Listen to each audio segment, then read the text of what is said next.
ও দুনিয়ার মুসলমানেরা আমাদের একটু খেয়াল করে শুনুন, লা ইলাহা ইল্লাল্লাহর জিকির কত বড় জিকির। আল্লাহর একজন ওলি নাম তার জুনায়েদ বাগদাদী রাহমাতুল্লাহ আলাইহি, জুনায়েদ বাগদাদী রাহমাতুল্লাহ আলাইহি ডাক দিয়ে বলে, ও 3টা বেজে গেছে, আর অল্প কিছুক্ষণ বাকি আছে ইনশাআল্লাহ।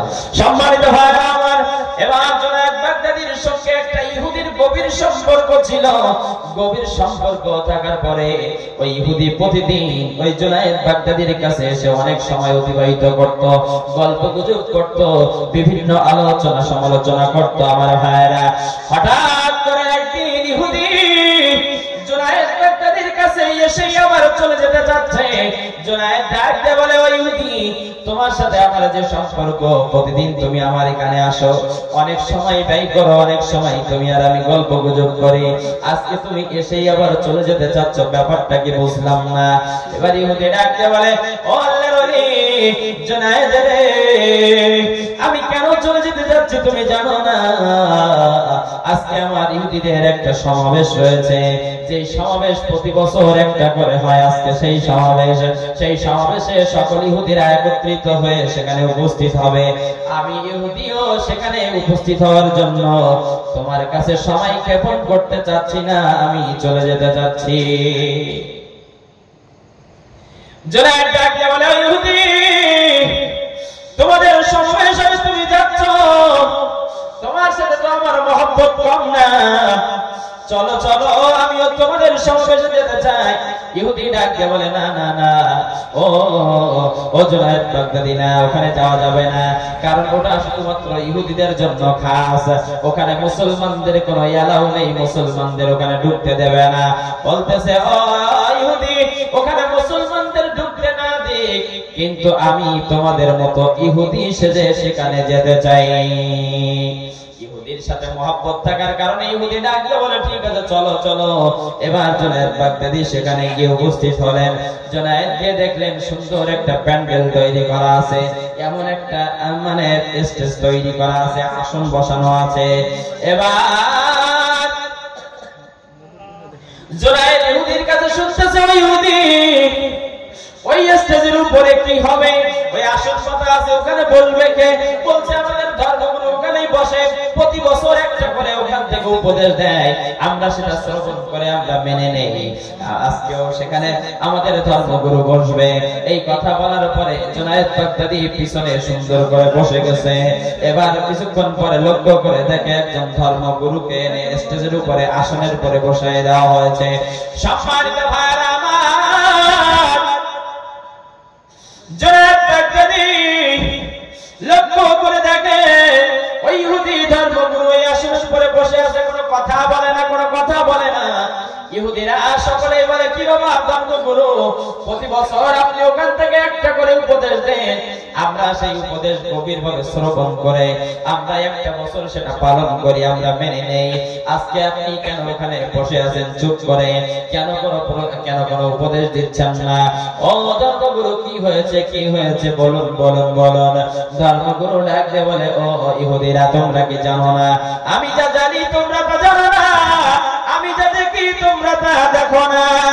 আমি দেখতে পাচ্ছি এই সমাবেশের ভিতরে শুধু ইহুদি নয়, একটা মুসলমানের বাচ্চা পর্যন্ত ঢুকে গেছে। ইহুদিরা রাগান্বিত হয়ে গেছে, ব্যাপারটা কি, মুসলমানের বাচ্চা কই, একটু দেখা দেন, আমরা তাকে হত্যা করব। বলে, না না না না না না, ওকে হত্যা করা যাবে না, তোমরা ওই যে দেখা যায় মুসলমানের বাচ্চা, ওকে ধরে আমার সামনে নিয়ে আসো। এবার ইহুদিরা ওই জুনায়েদ বাগদাদীকে ধর্মগুরুর সামনে এনে হাজির করলো। ধর্মগুরু জিজ্ঞাসা করলো, ও মুসলমানের বাচ্চা, তুমি এই ইহুদিদের সমাবেশে কেন এসেছো, কি জন্য এসেছো বলো। এবার জুনায়েদ বাগদাদী ডাক দিয়ে বলে, ও ইহুদিরা, আমি এই সমাবেশে এই জন্য এসেছি, তোমরা সমাবেশে কি তামাশা করো সেটা দেখার জন্য আমি এসেছি। ইহুদি ধর্মগুরু ডাক দিয়ে বলে, ও মুসলমানের বাচ্চা, তুমি এসেছো ভালো কথা, আমি তোমার কাছে 3টা প্রশ্ন করতে চাই, তুমি এই 3টা প্রশ্নের উত্তর দিতে কি পারবা? জুনায়েদ ডাক দিয়ে বলে, 3টা প্রশ্নের উত্তর দিলে তুমি কি আমার হাতে কালিমা পড়ে মুসলমান হবা? বলতেছে, ঠিক আছে, আমি তাই হব। তুমি আমার এই তিনটা প্রশ্নের উত্তর দাও। আমার এক নাম্বার প্রশ্ন, মুসলমানের বাচ্চা, তোমরা বলো আল্লাহ নাকি জান্নাতের ভিতরে অসংখ্য নাজ নিয়ামত দিয়েছে, মানুষেরা ওই জান্নাতি নাজ নিয়ামত গুলো খাবে, জান্নাতি নহর গুলো তারা ভক্ষণ করবে, জান্নাতি শরবত গুলো তারা পান করবে। ও মুসলমানের বাচ্চা, জান্নাতের ভিতরে মানুষেরা খাদ্য খাবে, পানি খাবে, কিন্তু পেশাব পায়খানার প্রয়োজন হবে না, এটা তোমরা বলো। দুনিয়ার জিন্দেগিতে মানুষেরা যখন খাদ্য খায়, পানি খায়, মানুষের পেশাবের প্রয়োজন হয়, পায়খানার প্রয়োজন হয়, জান্নাতে এটা হবে না। এটা কেমন করে সম্ভব? যদি তোমার কাছে কোনো উত্তর থাকে একটু বলে দাও। জনায়েত কোনো কথা বলে না। এবার ধর্মগুরু ডাকতে বলে, আমার 2 নাম্বার প্রশ্ন, আল্লাহ রাব্বুল আলামিন নাকি জান্নাতের ভিতরে একটা বৃক্ষ নির্মাণ করবে, জান্নাতে যতগুলো ঘর রয়েছে সকল ঘরের উপর দিয়ে সেই বৃক্ষের শাখা প্রশাখাগুলো বিস্তার করে দিবেন। এটা কেমন করে সম্ভব? এমন তো বৃক্ষ পৃথিবীতে আমরা দেখি না।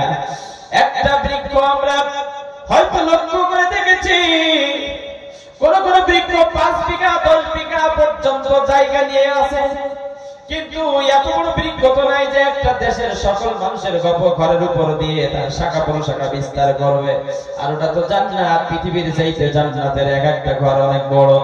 হ্যাঁ মুসলমানের বাচ্চা, জান্নাতের ভিতরে এ কেমন বৃক্ষ হবে যে বৃক্ষের সকল শাখা প্রশাখা জান্নাতি মানুষের ঘরের উপর দিয়ে বিস্তার করবে? এটা কেমন করে সম্ভব? তোমার কাছে যদি কোনো উত্তর থাকে তুমি একটু বলতে পারো। এবার আমার ভাইরা একটু লক্ষ্য করুন, জনায়েত কোনো কথা বলে না। বলছে আমার 3 নাম্বার প্রশ্ন হচ্ছে, হ্যাঁ মুসলমানের বাচ্চা বলো বলো, জান্নাতের ভিতরে যখন মানুষেরা থাকবে, মানুষেরা আল্লাহর নাজ নিয়ামত গুলো তারা গ্রহণ করবে, কিন্তু জান্নাতের কোন নাজ নিয়ামতের কোন ঘাটতি হবে না। এটা কেমন করে সম্ভব? দুনিয়ার জিন্দেগিতে মানুষেরা খাদ্য খায়, খাদ্যের ঘাটতি পড়ে, আবার সেখানে খাদ্য যোগান দিতে হয়। মানুষের দুনিয়াতে এমন অবস্থা তৈরি হয়, জান্নাতি নাজ নিয়ামত গুলো মানুষেরা ভক্ষণ করবে, কিন্তু কোনো প্রকার ঘাটতি হবে না। এটা কেমন করে সম্ভব? তোমার কাছে যদি কোনো উত্তর থাকে তুমি আমাকে দাও। জনায়েত এবার ডাক দিয়ে বলে, ও ইহুদি, ও ধর্মগুরু, আমার কাছে তুমি 3টা প্রশ্ন করেছো, আমি আগে বলতে চাই, বলো তো দেখি প্রশ্নকারী বড় নাকি উত্তরদাতা বড়? ইহুদি ধর্মগুরু ডাক দিয়ে বলে, উত্তরদাতা বড়। বলতেছে তাহলে তুমি ওই আসন থেকে নেমে মাটিতে বসো, আমি জনায়েত ওই আসনে বসে তোমার এই 3টা প্রশ্নের উত্তর দিতে চাই। বলুন তো দেখি সম্মান দেওয়ার মালিককে? আরো জোরে বলেন। জোর হলো না, আরো জোরে। ও হলো না, মাজায় আর বল নেই, মাজায় আর বল নেই, রক্তের তেজ শেষ। তো বাতিল আমেরিকার মারবে না তো মারবে কে? ওই ফিলিস্তিন দিয়ে শুরু হয়েছে, পরে আমেরিকার দিকে আসছে। ও এই আওয়াজ যদি লড়েন না তো চাপা দিয়ে বেরি ফেলবে। আমি কথা বুঝতে পেরেছি? একটু বলা যাবে না সুবহানাল্লাহ? আর একটু জোরে বলা যাবে না সুবহানাল্লাহ?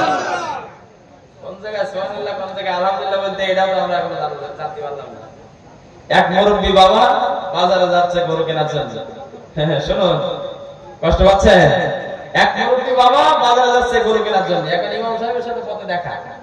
ইমাম সাহেব বলতেছে, কি ব্যাপার বাবা, তুমি কোথায় যাও? বলতেছে আমি গরু কিনতে যাচ্ছি। বলতেছে গত সপ্তাহে তুমি কিনতে গেলে, তুমি তো গরু নিয়ে আসতে পারলে না।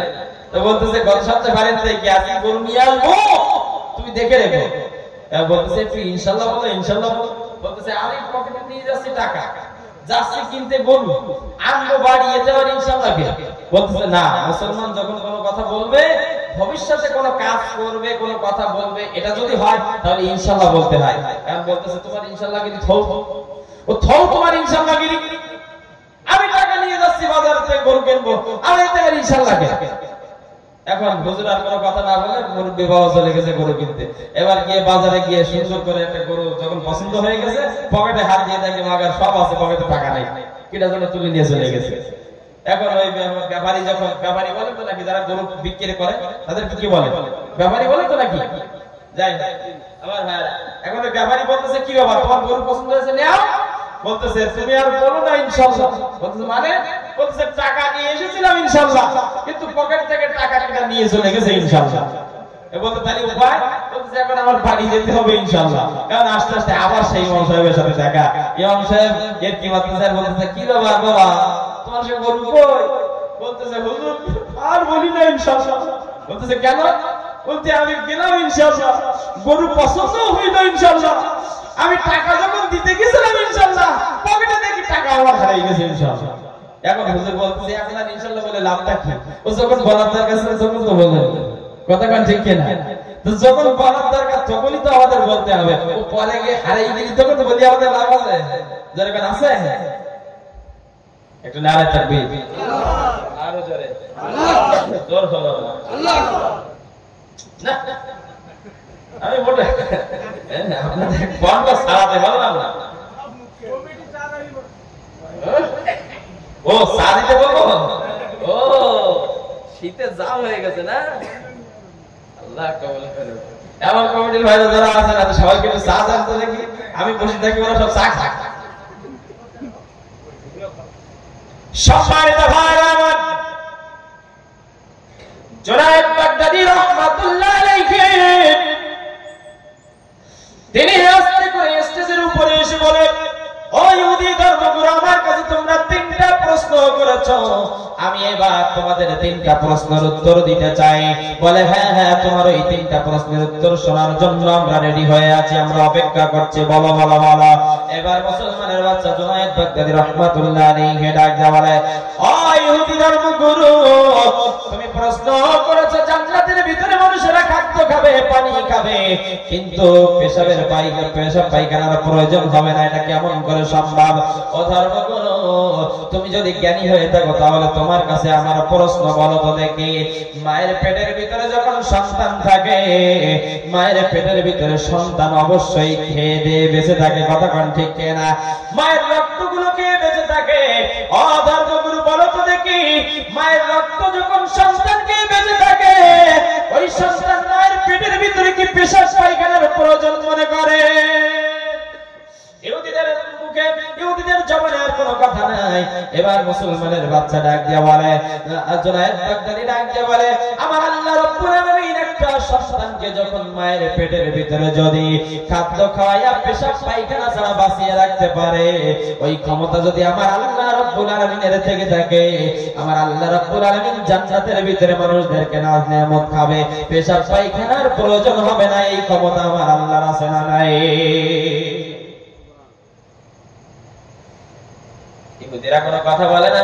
জুনায়েদ ডাক দিয়ে বলে, আমার তোমরা দুই নাম্বার প্রশ্ন করেছো, জান্নাতের ভিতরে এমন একটা বৃক্ষ থাকবে যার শাখা প্রশাখা জান্নাতের সকল মানুষের ঘরের উপর দিয়ে বিস্তার করবে, এটা কেমন করে সম্ভব? ও ইহুদির বাচ্চারা তোমরা শোনো, আল্লাহ রাব্বুল আলামিন প্রতিদিন পূর্ব দিগন্ত থেকে সূর্য উদিত করে। এই সূর্যের আলো আল্লাহ রাব্বুল আলামিন तमाम পৃথিবীর মানুষের ঘরের উপর দিয়ে আলো দেয়, কথা কোন ঠিক না বেঠিক? আপনাদের এলাকায় দেয় তো নাকি সূর্যের আলো? আপনাদের দিকে পড়ে? আপনাদের দিকে পড়তে পারে, আমার বাংলাদেশে কিন্তু পড়ে না। পড়ে বলে পড়ে? সম্মানিত ভাইরা আমার, একটা সূর্যের আলো দিয়ে যদি আল্লাহ সময়ের ব্যবধানে तमाम পৃথিবীর মানুষের ঘরের উপর দিয়ে যদি আলো ফেলতে পারে, ওই ইহুদির বাচ্চারা সেই আল্লাহ রাব্বুল আলামিনকে একটা বৃক্ষ নির্মাণ করে ওই বৃক্ষের শাখা প্রশাখা तमाम পৃথিবীর तमाम জান্নাতি মানুষের ঘরের উপর দিয়ে তার শাখা প্রশাখা বিস্তার করতে পারবে না। এটা কেমন করে হয় তোমরা কি জানো না? ইহুদিরা একদম চুপ হয়ে গেছে, আর কোনো কথা বলে না। এবার জুনায়েদ ডাকতে বলে, ওই ইহুদিরা আল্লাহ সূর্যের আলো দিয়ে যদি तमाम পৃথিবীর মানুষের ঘরের উপর দিয়ে আলো দিতে পারে, ওই আল্লাহ জান্নাতের ঘর ওই বৃক্ষ দিয়া तमाम জান্নাতি মানুষের ঘরের উপর দিয়া শাখা প্রশাখা বিস্তার করতে পারে, এই ক্ষমতা আমার আল্লাহর আছে না নাই? তিন নাম্বার প্রশ্ন করেছো যে জান্নাতে মানুষেরা যখন আল্লাহর নাজ নিয়ামত গুলো খাবে, ভক্ষণ করবে, গ্রহণ করবে, কোন নাজ নিয়ামতের ঘাটতি হবে না, এটা কেমন করে সম্ভব? ও ইহুদির বাচ্চারা, মানুষের হেদায়েতের জন্য সে যেই ধর্মের হোক না কেন, তামাম পৃথিবীর মানুষের হেদায়েতের জন্য আল্লাহ তাআলা সর্বশেষ যেই কিতাবটা নাজিল করেছেন নাম তার কোরআনুল কারীম। এই কোরআনুল কারীম সন্ধ্যা থেকে পর্যন্ত আমরা শ্রবণ করছি কোরআনের অনেক আয়াত, আমরা কোরআনের আয়াত থেকে আমরা নির্যাস বাণীগুলো শ্রবণ করছি, আমরা শ্রবণ করছি, হেদায়েত লাভ করতেছি। বলেন তো দেখি কোরআনের কোন আয়াতের ঘাটতি পড়ে গেছে নাকি? জোরে বলেন, কোরআনের কোন আয়াতের ঘাটতি পড়ে গেছে? এই ইহুদির বাচ্চারা, একটা কোরআনুল কারীম থেকে যদি তামাম পৃথিবীর মানুষ হেদায়েত গ্রহণ করে, ওই কোরআনুল কারীমের ভিতরে কোনো ঘাটতি পড়বে না। এটা যদি আমি আল্লাহ রাব্বুল আলামিন করতে পারে, তাহলে ওই আল্লাহ রাব্বুল আলামিন জান্নাতে নাজ নিয়ামত দিবে। ওই জান্নাতে নাজ নিয়ামত মানুষেরা ভক্ষণ করবে, খাবে, দাবে, গ্রহণ করবে, কিন্তু কোন প্রকার ঘাটতি পড়বে না। এই ক্ষমতা আমার আল্লাহর আছে না নাই? ইহুদিরা একেবারে চুপ হয়ে গেছে, কোনো কথা বলে না, কোনো কথা বলে না। মাথাটা সাউন্ড হয়ে গেছে, মাথাটা আস্তে করে সাউন্ড হয়ে গেছে। জুনায়েদ ডাক দিয়ে বলে, ও ইহুদিরা, তোমরা তিনটা প্রশ্ন করেছিলে, তোমরা তিনটা প্রশ্ন আমার কাছে করেছিলে, আমি তিনটা প্রশ্নের উত্তর তোমাদেরকে প্রদান করেছি। ও ইহুদিদের বাচ্চারা, তোমাদের কাছে আমার একটা মাত্র প্রশ্ন, আমার এই প্রশ্নের উত্তর কি তোমরা দিতে পারবে? ইহুদিরা সকলেই হই হল্লোল করা শুরু করে দিল, বলতে লাগলো, ও মুসলমানের বাচ্চা, তুমি একটা কেন, তুমি এর থেকে বেশি যদি প্রশ্ন করো আমরা উত্তর দিয়ে দেব। তুমি মনে করো না তোমাকে এমনি এমনি ছেড়ে দেব। জুনায়েদ বাগদাদী রাহমাতুল্লাহ আলাইহি ডাক দিয়ে বলে, ও ইহুদি ধর্মগুরু, তোমার কাছে আমার একটা প্রশ্ন, সেটা হচ্ছে তোমরা যেটাকে স্বর্গ বলো আমরা সেটাকে কোরআনের ভাষায় জান্নাত বলি, তোমরা যেটাকে নরক বলো আমরা কোরআনের ভাষায় সেটাকে জাহান্নাম বলি। তোমরা যেটাকে স্বর্গ বলো, তোমাদের স্বর্গ হোক আর আমাদের জান্নাত হোক না কেন, এই জান্নাত আর স্বর্গের দরজার উপরে একটা কথা লেখা আছে। আমি মুসলমানের বাচ্চা জুনায়েদ তোমার কাছে জানতে চাই, বলো বলো বলো, এই জান্নাতের দরজার কাছে কি লেখা আছে? ইহুদি ধর্মগুরু কোন কথা বলছে না, চুপ হয়ে গেছে।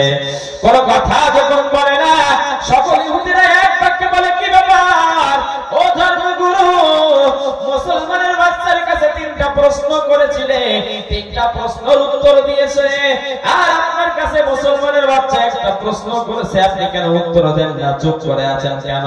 অন্তত পক্ষে এই প্রশ্নের উত্তরটা দিয়ে আমাদের সম্মানটা বাঁচায় দেন, আমাদের ইজ্জতটা বাঁচায় দেন। এবার ধর্মগুরু ডাক দিয়ে বলে, ও ইহুদিরা,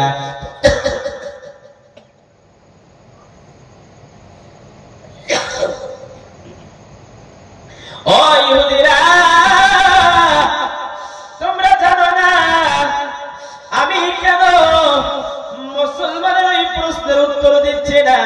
তোমরা জানো না, জানো না, আমি যা জানি তোমরা তা জানো না। আমি যদি আজকের ওই মুসলমানের বাচ্চার প্রশ্নের উত্তর দেই, তোমরা সবাই আমার বিরোধিতা করবে, তোমরা আমার এই উত্তর কখনো মেনে নিবা না। ইহুদিরা বলছে, কেন মেনে নেব না? আপনি প্রত্যেকটা বছর এই সমাবেশ থেকে একটা করে উপদেশ দেন, আমরা গভীরভাবে সেটাকে শ্রবণ করি, মেনে নেই। আজকে কেন আপনার এই উত্তরটা মানবো না? এটা কেন, কিভাবে, কেমন করে সম্ভব? না না না, আপনি উত্তরটা দিয়ে দেন, আমাদের সম্মান বাঁচান। অবশ্যই অবশ্যই কথা দিলাম, আমরা সকলেই আপনার উত্তর মানতে রাজি আছি।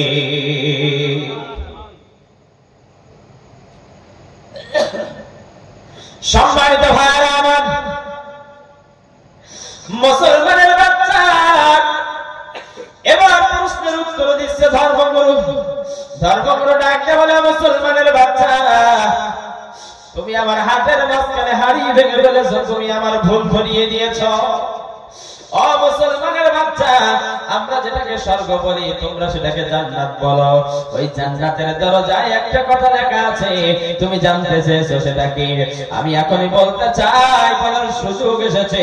ওই জান্নাতের দরজার কাছে একটা কথা লেখা আছে, সেটা আর কিছু নাই, লা ইলাহা ইল্লাল্লাহু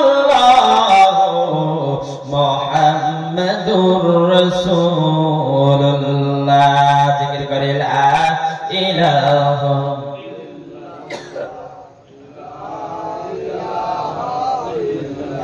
জোরে লা ইলাহা ইল্লাল্লাহ।